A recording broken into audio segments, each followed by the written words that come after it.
Continuons nos créations d'entités, notamment de lignes, avec des aides au dessin et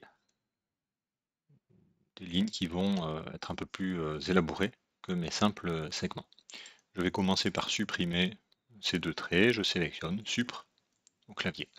Je relance mon outil ligne, un premier clic, spécifier le point de départ, ensuite je regarde spécifier le point suivant, ça me va bien, 200,150 et je valide.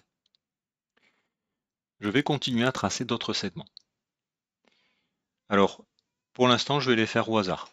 Je viens cliquer, un deuxième clic ici, un deuxième clic là. Et je m'aperçois que celui-là, finalement, ne me convient pas. Plutôt que de tout quitter, supprimer mon segment et refaire, Brasite m'offre la possibilité d'annuler celui-ci. Alors, plusieurs façons.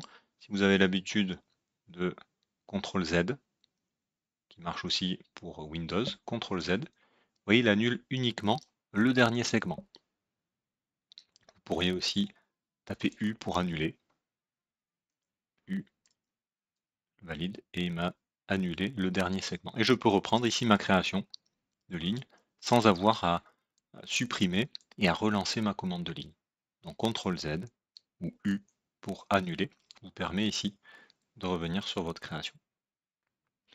Vous apercevez aussi que suivant la position de mon curseur, de temps en temps, pas dans ce cas-là, mais ici, j'ai des pointillés qui apparaissent, une demi-droite qui apparaît.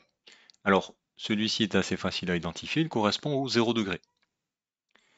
Brasite va me proposer des aides au dessin pour gagner du temps et lors de valeurs particulières, eh bien, ne pas me soucier de saisir toutes les coordonnées, mais simplement par exemple une longueur. Si je tape ici 200 et que je fais tout de suite Entrée, sans avoir à spécifier un angle, eh bien je sais que je suis parfaitement à l'horizontale. Même chose ici à la verticale. Je suis parfaitement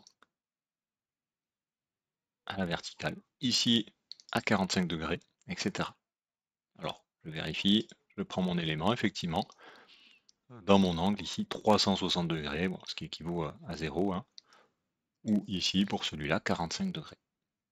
Donc servez-vous de ces aides au dessin, elles sont vraiment précieuses. Si vous ne les avez pas, eh bien ça se passe ici, dans la barre d'état. Vous avez cette icône. Quand vous survolez, vous avez ici polaire qui s'affiche. Et polaire va vous indiquer ses repères d'angle. En cliquant droit dessus, alors vous pouvez, avant de cliquer droit, pardon, on va juste le désactiver. Voilà, je reprends mon outil ligne. Et vous voyez que vous n'avez plus ces repères de 0, 90, etc. Donc j'aime beaucoup travailler avec, je vais l'activer. Et je vais faire un clic droit dessus, paramètres. Voilà, je reviens ici dans les options, automatiquement préférences utilisateur, options d'ébauche, etc.